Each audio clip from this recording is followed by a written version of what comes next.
नमस्कार दोस्तों, मैं हूं डॉक्टर शीतल जादव, आपकी सहायक, आपकी दोस्त। और आज हम बात करेंगे गर्भावस्था के चौथे महीने के बारे में। याद रखें दोस्तों, मुझे सबसे ज्यादा खुशी होती है जब आप तय करते हैं एक हेल्दी प्रेगनेंसी का सफर। तो दोस्तों, अब तक अपना पहला तिमाही खत्म हो चुका है और आज हम दूसरी तिमाही का शुरुआत कर रहे हैं। So welcome to second trimester of pregnancy. इसे हम हनीमून पीरियड ऑफ प्रेगनेंसी भी कहते हैं। हनीमून पीरियड ऑफ प्रेगनेंसी क्यों? क्योंकि पहले तिमाही में जो आपको नौशिया, वोमिटिंग, गिडीनेस हो रहा था, वो अब धीरे धीरे कम हो जाता है और आप अपनी प्रेगनेंसी एंजॉय करना शुरू करते हैं। आप एनर्जेटिक फील करते हैं। तो आइए जानते हैं इस मंथ में आपके शरीर में क्या क्या चेंजेस हो रहे हैं।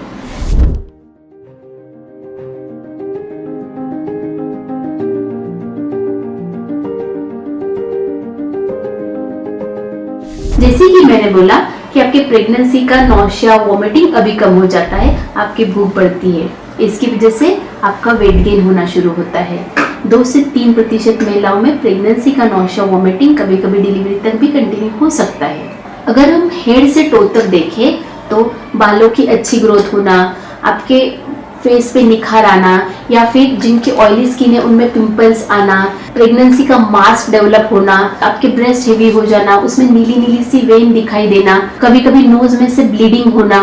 नोज में से ब्लीडिंग क्यों होती है? क्योंकि नोज में जो म्यूकस मेम्ब्रेन होते हैं वो ड्राई हो जाते हैं, जिसकी वजह से थोड़ा सा ब्लीडिंग नोज में से हो सकता है। ये भी होता है प्रेगनेंसी के प्रोजेस्टेरोन नाम के हार्मोन के कारण, उसकी वजह से थोड़ा सा ब्लीडिंग हो सकता है।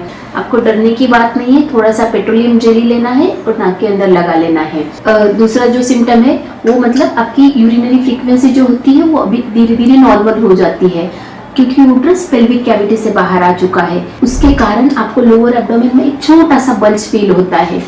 इस महीने में आपको स्ट्रेचिंग पेन भी फील हो सकता है। अब जानते हैं कि इस मंथ में अपने बेबी में क्या क्या चेंजेस हो रहे हैं। तो चौथे महीने की शुरुआत में लगभग 3.5-4 इंच से बढ़ते हुए अपना बेबी 5.5 इंच का हो जाता है। आपके बेबी का वजन 35 ग्राम से बढ़ते हुए 70 ग्राम तक हो जाता है। उसके स्किन पे छोटे छोटे हेयर आना शुरू होते हैं, उसको हम लैनिंगो हेयर बोलते हैं। बेबी के फिंगर टिप्स पे प्रिंट्स आना शुरुआत होती है। बेबी का किडनी फंक्शन शुरू हो जाता है, जिसकी वजह से वो यूरिन पास करना शुरू होता है। ये जो उसका पेशाब है ये एमनियोटिक फ्लूइड में मिक्स हो जाता है। बेबी का थ्रोट डेवलप होता है, जिसकी वजह से बेबी एमनियोटिक फ्लूइड निकलना शुरू करता है। 14 वीक से ही बेबी का वोकल कॉर्ड्स डेवलपमेंट शुरू हो जाता है। बेबी की आंखें और कान जो अब तक साइड में थे अभी सेंटर में आना शुरू हो जाता है। बेबी के आईज की साइड टू साइड मूवमेंट शुरू हो जाती है।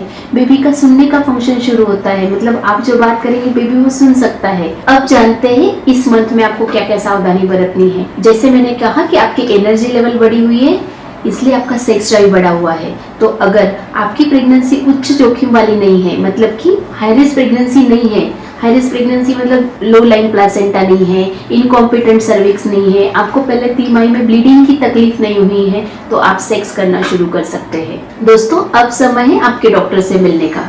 दूसरी तिमाही में डॉक्टर आपका BP, weight, uterine height measure करते हैं। दूसरी तिमाही में आपका बीपी थोड़ा सा लो रहता है। बीपी क्यों लो रहता है? क्योंकि जो बॉडी में की वेसल्स है वो डायलेट होती है और आपके बेबी को अच्छा ब्लड सप्लाई जाता है, तो ये अच्छा साइन है। अभी डॉक्टर ये महीने से आपको आयरन कैल्शियम स्टार्ट करते हैं और आपको आयरन रिच फूड लेने की सलाह देते हैं। आयरन रिच फूड में क्या क्या आता है? ग्रीन लीफी वेजिटेबल्स, जैगरी मतलब गुड़, खजूर, ड्राई फ्रूट्स आते हैं, रेड मीट आता है, रागी, ये सब आपको इस मंथ से लेना शुरुआत करना है। प्रेगनेंसी के दौरान हमारी आयरन की रिक्वायरमेंट रहती है 3 मिलीग्राम, डेली 3 मिलीग्राम, बट ये 3 मिलीग्राम एब्सॉर्ब होने के लिए आपको 30 मिलीग्राम आयरन लेना पड़ता है। आप समझिए खाली 10% आयरन एब्सॉर्ब हो रहा है, इसीलिए आपको आयरन रिच फूड के साथ आयरन सप्लीमेंट्स की भी जरूरत रहती है। साथ ही में डॉक्टर आपको 30 मिनट की रेगुलर हल्की सी एक्सरसाइज करना, एक्सरसाइज में वॉक चलेगा, स्विमिंग चलेगा, ये सब की आपको सलाह देंगे। आपको छोटे छोटे मील्स छोटे छोटे इंटरवल पे लेते रहना है। आपको एक्टिव रहना है। प्रेगनेंसी डिसीज नहीं है, इसलिए आपको पूरे प्रेगनेंसी में एक्टिव रहना है। साथ ही में अगर आपने एंटी स्कैन के साथ की जाने वाली डबल मार्कर टेस्ट मिस की है तो 16 वीक्स पे आप क्वाड्रपल मार्कर कर सकते हैं। या फिर आपकी डबल मार्कर टेस्ट में अगर कुछ उसका नतीजे में कुछ हाई रिस्क आया है तो डॉक्टर आपको एमनियोसेंटेसिस की सलाह देते हैं, जो 16 वीक्स में की जाती है। मैंने आपको पहले भी बोला है, एमनियोसेंटेसिस जो 16 वीक्स में की जाती है, ये एक कन्फर्मेटरी टेस्ट होती है। इसमें क्या करते हैं, बेबी के साइड का जो तरल पदार्थ है उसको सोनोग्राफी गाइडेंस के अंदर एक छोटी सी सिरिंज से हम लोग निकाल लेते हैं और उसकी जांच करते हैं, जिससे पता चलता है कि अपने बेबी में कोई जेनेटिक एब्नॉर्मलिटी या क्रोमोसोमल एब्नॉर्मलिटी तो नहीं है ना। तो दोस्तों, आपको जो डॉक्टर ने आयरन कैल्शियम स्टार्ट किए हैं वो आपको साथ में नहीं लेने हैं। आपको आयरन कॉफी के साथ नहीं लेना है, वरना आयरन का एब्सॉर्प्शन कम हो जाएगा। कभी कभी आयरन की गोली की वजह से आपको कब्ज की बीमारी शुरू हो जाती है, मतलब कॉन्स्टिपेशन शुरू हो सकता है। अगर आपको कॉन्स्टिपेशन हो रहा है तो आपको अपने डॉक्टर के साथ डिस्कस करके आपका आयरन का मेडिसिन चेंज करवा के लेना है। आयरन मेडिसिन से और आपको दूसरी जो तकलीफ होती है वो ब्लैक स्टूल्स की भी परेशानी हो सकती है, बट ये कम्प्लीटली नॉर्मल है। दोस्तों, यहाँ खत्म होता है प्रेगनेंसी का महत्वपूर्ण चौथा महीना और शुरू होता है प्रेगनेंसी का 5वां महीना। दोस्तों, ये इन्फॉर्मेशन आपको अच्छी लगी है तो लाइक, सब्सक्राइब और शेयर जरूर कीजिए। Thank you.